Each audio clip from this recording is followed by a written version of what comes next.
As the historic approval of the settlement of water rights claims in the Flathead Basin awaits President Trump's signature, CSKT Tribal Chairwoman Shelly Fyant says the congressional action comes as a relief. And she's sounding an optimistic note about the agreement's impact on everything from job creation to wildlife protection. Dennis Bragg shares some of her reactions to the big news. Monday's approval of the Montana Water Rights Act is a big headline all on its own. But the impact of the federal government's agreement to the $1.9 billion settlement goes far beyond this week, opening the door to decades of far-reaching measures. Resolution of the tribe's claims under the 1855 Hellgate Treaty didn't come easy, relying on the work of hundreds of people, from technical staff and attorneys to the lawmakers who pushed the idea across the finish line.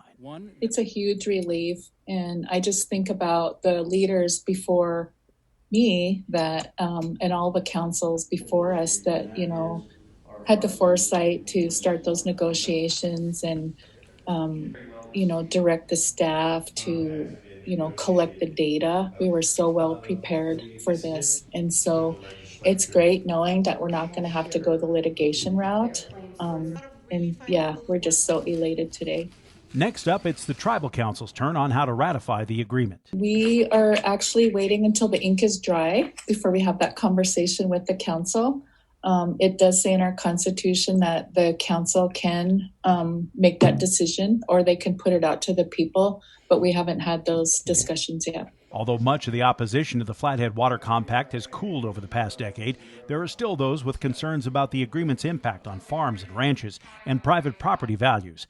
Fyant points to the economic boost from the thousands of jobs to be created through the settlement. We listened a lot to those irrigator concerns, and we know that the Flathead Indian Irrigation Project has been just neglected for years. And so with this money, we'll be able to make it more efficient of an operation and repair some of those, as well as restoring the actual fisheries. The bull trout is an endangered species. And so that's one of our main concerns, because the bull trout, again, was one of our mainstays. And perhaps that will be the most interesting thing to watch in the decades ahead, how the settlement reshapes the future based upon the shared legacy of this special place. Dennis Bragg, MTN News.